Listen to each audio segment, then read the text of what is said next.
If you're a judoka and you would like to start to do some strength training with your judo training, this video is for you. Maybe you don't know where to start, maybe you don't know how to split all the different exercises, so I'm going to give you the answer in this video. What I would suggest would be to do either a 4 days upper-lower split, so you will do upper body, then lower body, then upper body again and lower body again if you have 4 days a week to train, or if you have less time to train, let's say 2 times a week, you can do just 2 times full body strength training.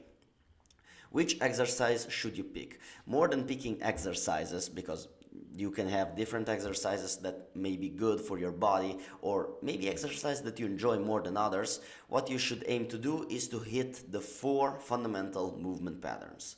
The 4 fundamental movement patterns are squatting, hinging, upper body pushing, and upper body pulling. If you're able to do these 4 movements, you will hit like 85% of all muscles in your body, and you are not going to have an headache trying to hit all of the muscle groups. Okay, with just doing these 4 movement patterns, you will be more than okay for your strength training.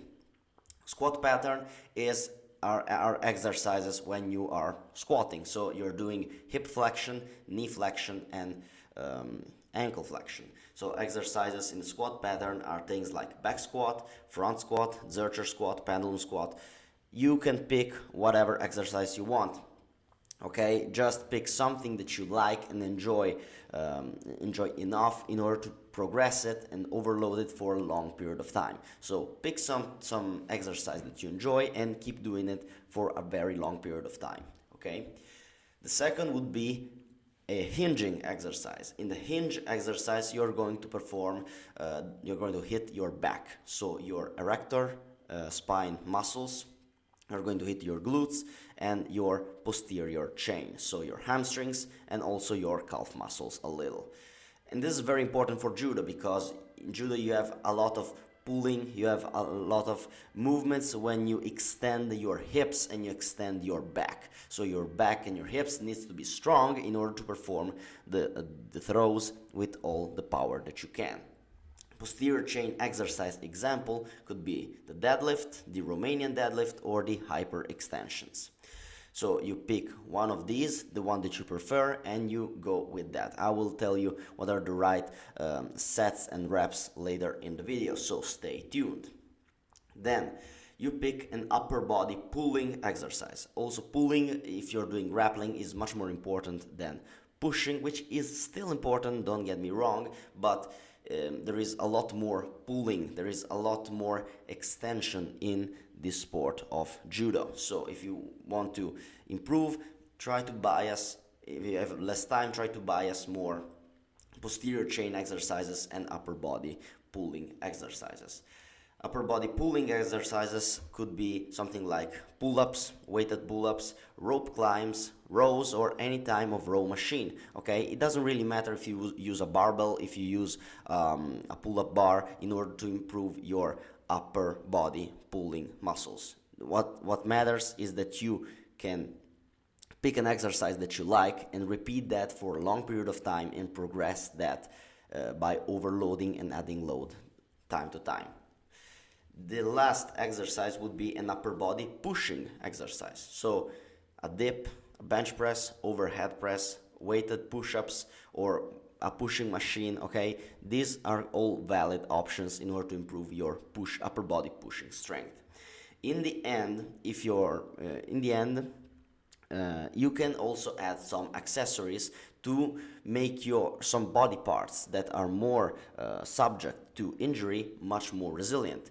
Something like neck training, wrist training, or whatever area of your body you're struggling with. For example, I had an elbow injury because during a competition I tried to resist to a jujigatame and I get my arm hyperextended. So I likely need to work more on the resiliency of my elbow. So I need to do something like curls, for example, and some exercise for the pronosupination of my hand and my tricep, for example. Okay, it highly depends on what is the area of your body that you're struggling with. By the way, if you need more personalized advice, you can book a one-on-one call with me when you can ask me questions about strength and conditioning, for example, or questions about your training, and it's all free, okay? I don't want any money from that. I want to know what your problems are and maybe find a way to solve that, okay? So stop advertising. I am going to tell you exactly what are the rep range and the load that you need to use. If you're a beginner and you're new to strength training, everyone is telling you online to do 8 to 12 reps to start doing hypertrophy, which is not wrong, but I believe that as a beginner, you should start to learn the movements first. You should start to master the movements, and in order to master the movements, you need to use very light load, but doing that for a lot of times. As you're doing uchikomi, okay? You're doing uchikomi for a lot of reps in order to understand where you have to place your feet, how you should move in the space, etc., etc. So, in the beginning, try to do sets of 15 to 20 reps for 2 to 3 sets, okay? Something like that. Very simple, and try to focus a lot on performing a good technique. Try to feel like you're moving smoothly under the bar, okay? And it sounds a lot, but as I said, in the beginning you need to coordinate yourself, and you need to build the mobility also to perform a good back squat, for example, or you need to learn what is the trajectory of the bar is during the bench press, okay? They are not very complicated movements, but you need to be precise with how you move under the bar. So performing 15 to 20 reps will give you a good stimulus for hypertrophy, will improve your strength, but also it will teach you how to move the load under the bar. Over time, keep adding weight every week. I would say add 2.5 to 5 kilograms for the lower body movements, and add 1.25 to 2.5 kilograms for the upper body movements. Okay? Keep adding weight every week while maintaining a good form, while maintaining a good execution, and until you can't add more weight, because you cannot add weight at infinite. You cannot improve every week. It would be insane. When you can't add more weight because you cannot do more than you cannot reach the 15 rep range threshold, then you do 12 reps. You switch to 12 reps and you keep adding weight. There will come a point when you cannot add more weight anymore, and so you need to reduce the rep range again. So when you can't lift when you can't reach the 12 rep range, you go to 8 reps per set, and you keep doing that, okay? If you feel extremely tired, feel strange aches in your body, feel free to take one deload week. By deload, I mean you do one less set for every exercise. So, for example, if I'm doing 3 sets of 15 of back squats, and I start to feeling a little bit of ache in my knee, or I feel kind of strange, I cannot really progress anymore, I just reduce of 1 set. I do 2 sets instead of 3. Okay? So these are the informations that you need to know around for 6 to 10 months for strength training. Okay, you don't need to have that much more information. You just pick these 4 exercises: 1 squatting pattern, 1 hinging pattern, 1 upper body pushing, 1 upper body pulling, and you repeat that for 6 to 10 months by adding load from time to time and reducing the reps. Then you might start to look more into auto-regulation training. Then you can start to look into something more niche stuff, okay? Oh, I need to do periodization first 70%, then I should reduce the load and do 80% RM. Okay, don't start to mentally masturbate about how much reps and sets and about what is the right loading. Man, just do what, as I told you, 15 to 20 rep range, keep adding load every week. When you can't add load anymore, reduce the reps and keep adding load.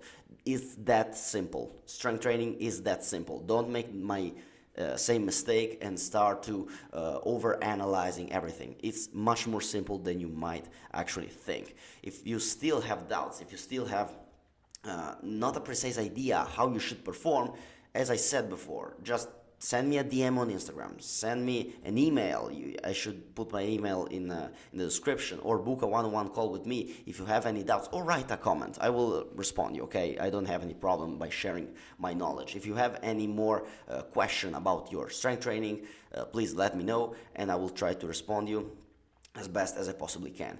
And you might ask to me, oh, but shouldn't I do something more athletic for my judo? Shouldn't I do something more powerful? Shouldn't I do some, let's say, jumps or Olympic lifting or something like that?